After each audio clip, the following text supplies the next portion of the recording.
WNBA Finals tickets are going for just $10, while Caitlin Clark's jersey is selling for $200. That's not a mistake. The league's biggest games now cost less than parking at most arenas, and Diana Taurasi just revealed the real reason fans have stopped showing up. What she exposed about those empty seats will leave you stunned. But first, if you're done with the WNBA's drama and support true basketball talent like Caitlin Clark, make sure to hit that like button. The Phoenix Mercury were swept in the 2025 WNBA Finals, and instead of owning up to it, Diana Taurasi pointed fingers everywhere else. Yet no one is talking about the fact that even at $10, tickets weren't selling. Game 3 had entire sections deserted, and the lower bowl looked completely vacant. Just a few months ago, when Caitlin Clark was on the court, those same seats sold for at least $500. The difference is a disaster for the league's image. But there's more. Commissioner Cathy Engelbert has spent the week insisting that the league is stronger than ever. Stronger. Yet the finals brought in fewer viewers than an average Indiana Fever regular season game earlier this year. Before Caitlin's ankle injury sidelined her in late 2025, every Fever matchup was must-see TV. Now, the championship games can't even reach 500,000 viewers. The stats make it clear what truly fuels interest in women's basketball. And then came the shocker. Taurasi's post-game comments had the basketball world buzzing. She claimed that real WNBA fans don't need stars to enjoy the sport, and even said the league was better before all the new spotlight. Just think about that for a moment. A professional player actually complained that too many people were paying attention to her sport. The frustration is almost painful to watch because it's clear what's really going on. She knows exactly why those arenas were full earlier this year, and it definitely wasn't to see her go 3 for 15 from the floor. The financial fallout is even more alarming than people realize. League insiders say executives are panicking as major sponsors start to pull back. Reports suggest Nike slashed its advertising budget for the finals by 70% after seeing weak ticket sales. ESPN even shifted Game 4 to its streaming service instead of airing it on the main channel, something unheard of for a championship event. When your top media partner doesn't trust your product enough for prime time, that's a major red flag. Things got even more interesting when Sophie Cunningham, who joined the Indiana Fever this season after leaving Phoenix, started hinting at the situation online. She posted a picture of a sold-out Fever game with the caption, "Remember when basketball was fun?" The timing said it all. Everyone knows the league only shines when its real stars are active. And with Caitlin Clark still recovering from her ankle injury in December, there's no big name left to keep the finals exciting. The most telling part came when a reporter asked Taurasi directly about the empty seats. She blamed the media for spreading false stories about attendance. False stories? The empty rows are visible on TV. During free throws, the camera shows what looks like a high school crowd. In some areas, security guards outnumber fans, and you can even hear players talking because there's barely any crowd noise at all. Folding in full view. The Players Association is reportedly outraged about what's happening. With major salary negotiations coming up this offseason, league management suddenly holds all the power. How can players argue for bigger contracts when championship tickets are selling for fast food prices?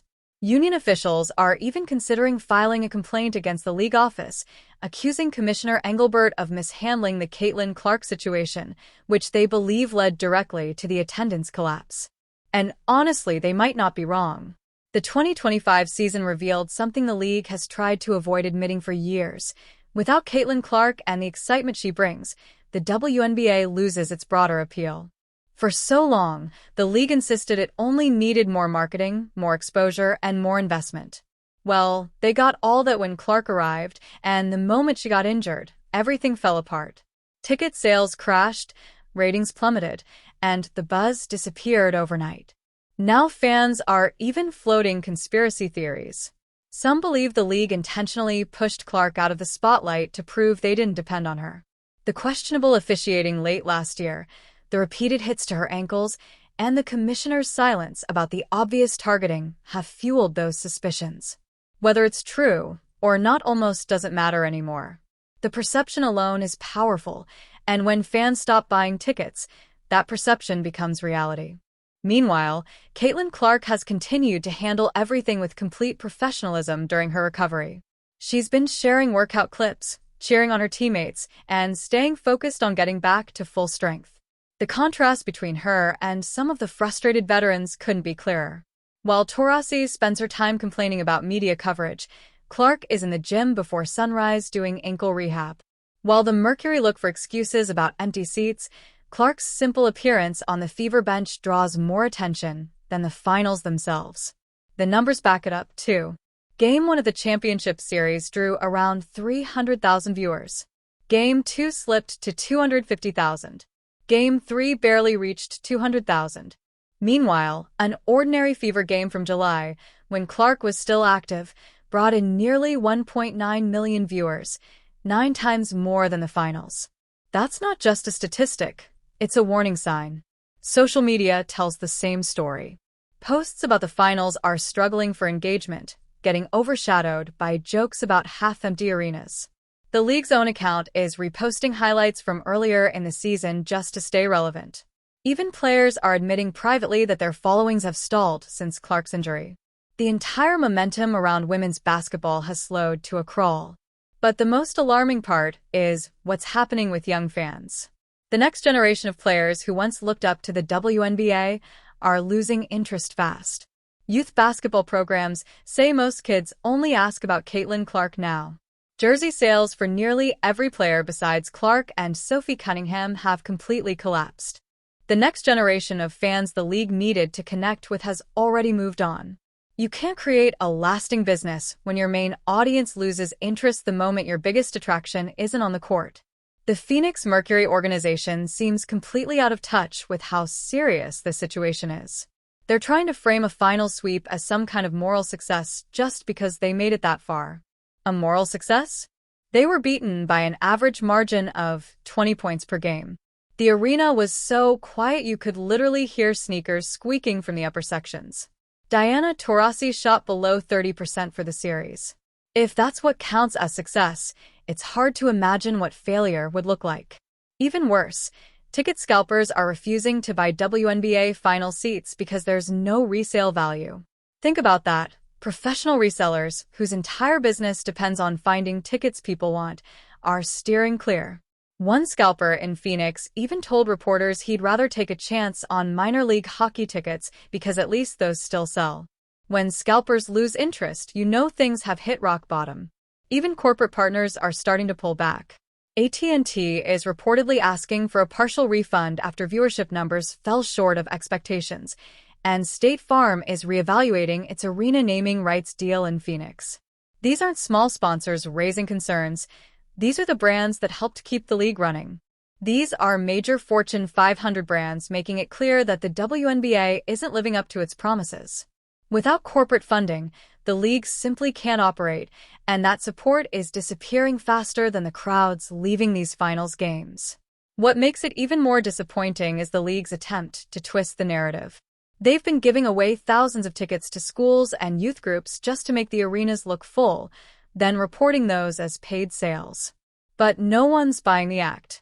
When half your audience is students on free trips who leave before halftime, the truth becomes obvious. Real paid attendance for Game 3 was likely below 2,000 in an 18,000-seat venue. Players see it too. Several veterans have quietly admitted they're thinking about retirement because it feels like the league is sliding backward. Without the buzz Caitlin Clark created, they're back to performing in near-empty arenas for small crowds of family and friends. The energy is gone, and the excitement that once surrounded the league has faded. Even the champion Las Vegas Aces are concerned. Their season ticket renewals are at record lows, with fans openly saying they'll return only when Caitlin Clark is healthy again. Imagine winning a championship and still hearing that people only care when your rival star is playing. That's the current reality for the WNBA. The international picture isn't any brighter. At the start of 2025, the league had broadcast deals in 12 countries, but half have already signaled they won't renew unless ratings rise sharply. The Australian network even said they're only interested in airing Indiana Fever games when Clark returns. The entire global expansion plan has fallen apart because it depended on the popularity of one player, who, right now, is still recovering. The most revealing sign of all comes from the players themselves. Several reports confirm there's a growing divide in locker rooms between veteran players who envy Caitlin Clark's fame and younger teammates who understand she's the reason their league is still relevant. Inside the Mercury's locker room, tension reportedly lingered all season with constant disputes over media coverage and fan attention. You can't build a championship team when half the roster is frustrated over who gets the spotlight. The league office, meanwhile, is in full-blown crisis mode. Emergency meetings have been held, and new PR teams have been brought in to control the damage. Officials are trying to frame this collapse as a short-term setback, but deep down, everyone knows the truth. The WNBA without Caitlin Clark feels like the NBA without Jordan in his prime. The games still happen, but the magic, the spark that draws people in, is gone. If you think the league has learned its lesson, stay tuned, because Caitlin Clark's return will bring headlines, tension, and another wave of attention that the sport desperately needs. The 2026 season can't come soon enough, but the fallout from these finals may leave scars that won't fade easily. When your championship series becomes a running joke, when tickets cost less than a cup of coffee, and when even your own players are embarrassed by the turnout, the problem runs far deeper than one injured superstar. The WNBA set out to prove it didn't need Caitlin Clark. Unfortunately, it just proved the opposite.